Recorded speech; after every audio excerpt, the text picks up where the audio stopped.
அருண் சொன்ன மாதிரி இது ஒரு ரொம்ப லாங் டைம் ரெண்டு பேரும் கூட ஸ்பெண்ட் பண்ணியிருக்காங்க. I think we have had lot of ups and downs.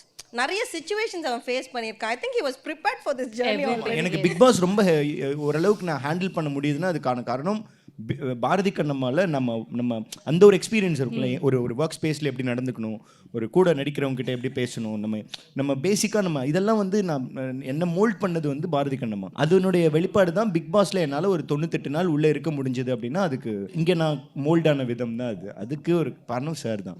அங்கே பண்ண தப்பு எல்லாத்தையுமே பிக் பாஸ்ல பண்ணல. அந்த தப்புக்கு அங்கே என்னெல்லாம் தப்பு அதெல்லாம் நான் தான் அனுபவிச்சேன். அது எதுவுமே பிக் பாஸ்ல அவன் பண்ணல. பிக் பாஸ்ல திருந்தி கரெக்டாக வரலாம். எல்லாம் இங்கேருந்து அப்படியே ஒரு மாதிரி மோல்ட் ஆயிட்டு பார்க்கும்போது நமக்கே வந்து இன்னும் இவன் இப்படிலாம் கிடையாது என்னடா மற்றவங்களாம் சொல்லுவாங்க இந்த மாதிரி அருண் வந்து வேஷம் போடுறான், அருண் முகமூடி அப்படிலாம் சொல்லுவாங்க. இல்லைங்க நீங்க ஆமாம் கரெக்டு தான் அவனுக்கு சொல்றது. ஆனால் ஏன் அவன் திருந்தி இப்படி இருக்கான்